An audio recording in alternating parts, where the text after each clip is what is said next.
अब ये हो गई हमारी L2 की क्वेश्चन फिनिश हो गया। सोचो इस क्वेश्चन में ये कंसेप्ट होता कि L1 is not parallel to L2, L1 is perpendicular to L2। तो क्या करते हैं, देखो ध्यान से, अगर L1 परपेंडिकुलर है L2 के तो आप कहते हैं कि slope of L1 into slope of L2 is equal to -1। Hello friends, आज हम टॉपिक डिस्कस करें क्लास 12 से चैप्टर 11 में रिलेशन एंड फंक्शन। एक बहुत ही बेहतरीन सा क्वेश्चन लिखा है। फर्स्ट पार्ट तो इस क्वेश्चन का काफी आसान है, मेन जो सारा लॉजिक है वो इसके सेकंड पार्ट में, लेकिन मैं इस क्वेश्चन को पूरा कंप्लीट करके दिखाऊंगा। जिसको ऐसा लग रहा हो कि उसे फर्स्ट पार्ट आता है, सेकंड पार्ट ही सीखना है, तो डायरेक्टली नीचे टाइमलाइन आ रहा है वहां पर शिफ्ट हो जाइए, आपको डायरेक्टली सेकंड पार्ट का आंसर मिल जाएगा। और जिसको पूरा क्वेश्चन सीखना है वो जरा ढंग से देख लो। कह रहे कि show that the relation R L1, L2 where L1 is a parallel to L2 then R is an equivalence relation। मतलब L1 पैरेलल L2 रिलेशन को यूज करते हुए इस रिलेशन को इक्विवेलेंस रिलेशन प्रूव करना है। अब किसी रिलेशन का इक्विवेलेंस होना तब प्रूव होता है जब वो पर्टिकुलर रिलेशन क्या क्या हो, वो हो रिफ्लेक्सिव, ठीक है, वो हो आपका सिमेट्रिक, और वो रिलेशन हो आपका ट्रांजिटिव। अगर ये तीनों रिलेशन करेक्ट बैठेंगे तो कहेंगे कि भाई जो गिवन रिलेशन है वो एक इक्विवेलेंस रिलेशन है। तीनों की अपनी सेपरेट सेपरेट कंडीशन है, करके दिखाते हैं। तो पहला लेते हैं, सबसे पहले प्रूव करते हैं कि ये गिवन रिलेशन कि L1 parallel to L2 reflexive है या नहीं। अब रिफ्लेक्सिव क्या कहता है, रिफ्लेक्सिव कहता है कि दोनों लेटर एक जैसे कर दो। कहने का मेरा मतलब है कि अगर लिखा हुआ है कि A B belongs to R, ये क्वेश्चन है अगर आपका, तो आपको रिफ्लेक्सिव के लिए प्रूफ करना होता है a comma a belongs to R. अब हमारे पास क्या रिलेशन है कि L1 comma L2, L1 comma L2, जिसका रिलेशन है कि L1 parallel to L2। Reflexive कहता है कि भाई दोनों एक जैसे कर दो, तो आप भी दोनों एक जैसे कर दो, L1 कॉमा L1 लेके चलना है। तो फिर देखो रिलेशन क्या हो गया हमारा कि L1 is parallel to L1। क्या लाइन L1 अपने आप की पैरेलल होगी?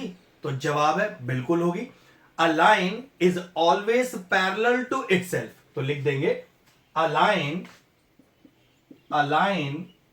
Is always parallel to itself. एक लाइन हमेशा अपने आप की पैरेलल होती है, तो L1 parallel to L1 correct हो गया। Hence relation R is true.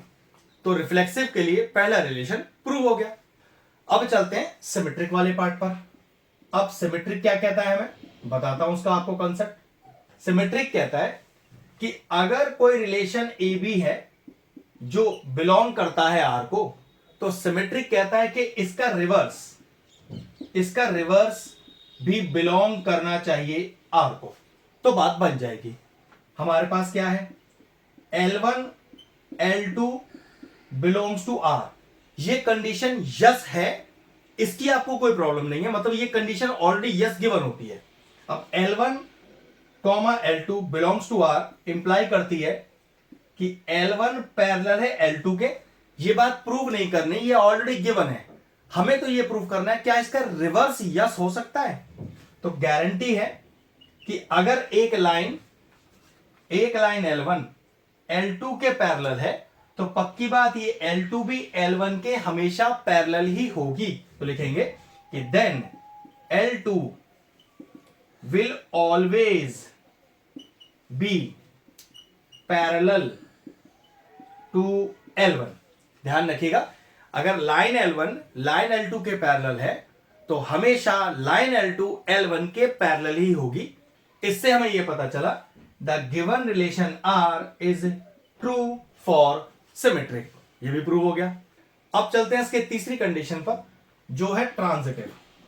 अब ट्रांजिटिव हमारे लिए क्या कहता है, ट्रांजिटिव कहता है कि भाई A कॉमा B अगर बिलोंग्स टू करता है R को एंड B कॉमा C भी बिलोंग करता है आपके R को, तो ट्रांजिटिव कहता है कि A कॉमा C वो भी R को बिलोंग करना चाहिए। मतलब पहली दो कंडीशन ऑलरेडी यस है, तीसरी यस आपको प्रूफ करके दिखानी है। तो चलो स्टार्ट करते हैं। कि भाई L1 comma L2 belongs to R, ये हमें क्या सजेस्ट करता है? ये सजेस्ट करता है कि L1 पैरेलल L2, यही तो गिवन रिलेशन है। एंड L2 कॉमा L3, जी हाँ, एक नया वेरिएबल इंट्रोड्यूस करना है। देखो यहां पर भी तो C हमने नया इंट्रोड्यूस किया है, तो L2 कॉमा L3 ये भी बिलोंग करता है R को, मतलब गिवन रिलेशन को, जो कि क्या है कि L2 पैरेलल टू L3। अब इसको ऐसे समझो, ये लाइन L1 पैरेलल है लाइन L2 के, ये पहला रिलेशन यस कहता है। फिर ये लाइन L2 पैरेलल है लाइन L3 के, ये हमारा सेकंड रिलेशन कहता है। तो ट्रांजिटिव कह रहा है क्या L1 और L3 पैरेलल होंगी? गारंटेड होंगी। तो आप लिखेंगे then L1 is always parallel to L3, hence the relation R is true for transitive। और अगर आपका गिवन रिलेशन रिफ्लेक्सिव, सिमेट्रिक और ट्रांजिटिव तीनों यस प्रूव हो जाए, then the given relation R is an equivalence relation.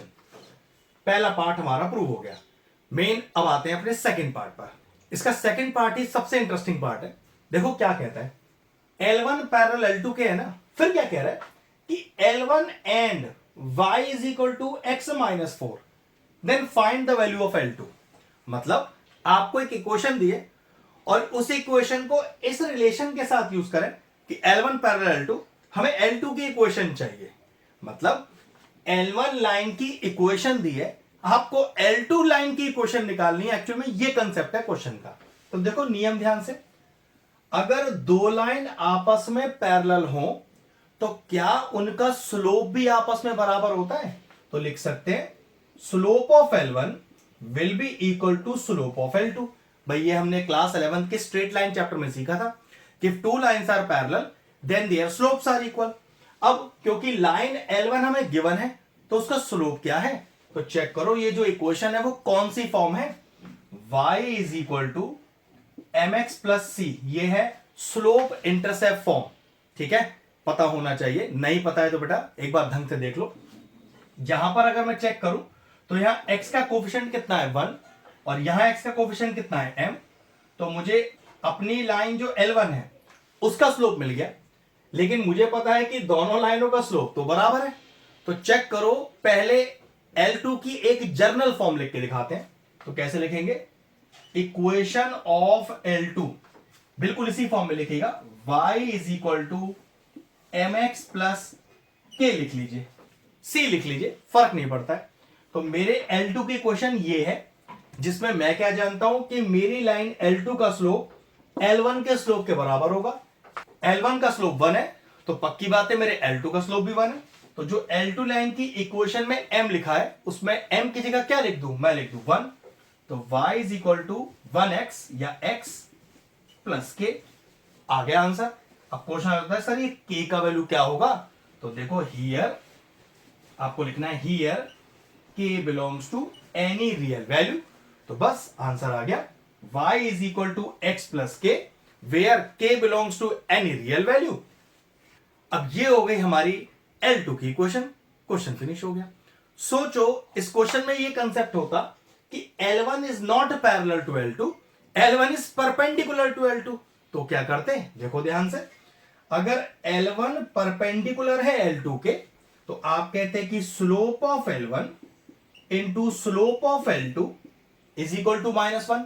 अब slope of L1 कितना है, 1 है हमारे पास, पुट कर दो, तो 1 into slope of L2 is equal to -1। तो यहां पर स्लोप ऑफ L2 क्या आ जाता, -1 आ जाता। जर्नल फॉर्म हमें L2 की फिर भी ये लेनी पड़ती, बस करना क्या होता, इस बार हम स्लोप में -1 पुट करते और उस केस में क्या आंसर आता, y is equal to minus का x plus k where k belongs to any real value. तो ये भी कंसेप्ट हो गया। L1 पैरेलल L2 हो या L1 परपेंडिकुलर टू L2 हो, आपको स्लोप का कंसेप्ट यूज करके अपना आंसर निकालना है। पेपर में हमें इस पर्टिकुलर क्वेश्चन में परपेंडिकुलर केस थिया नहीं था, वो तो मैंने आपको सिर्फ अलग से सिखा दिया, क्योंकि पेपर में तो कुछ भी आपको कंसेप्ट आ सकता है। तो ये है इस पर्टिकुलर क्वेश्चन का कंसेप्ट, क्वेश्चन फिनिश हो गया। अगर इस तरह के और इंटरेस्टिंग वीडियोस देखने हैं तो चैनल की प्लेलिस्ट में जाए, वहां रिलेशनल फंक्शन की सेपरेट प्लेलिस्ट बनी हुई है, वो प्लेलिस्ट में एंड स्क्रीन में भी डाल दूंगा और सारे इंपॉर्टेंट चैप्टर्स की प्लेलिस्ट के साथ, जाके उन्हें भी चेक कर लीजिएगा। ये एक शानदार सा क्वेश्चन फिनिश हो गया, वीडियो फिनिश करते हैं।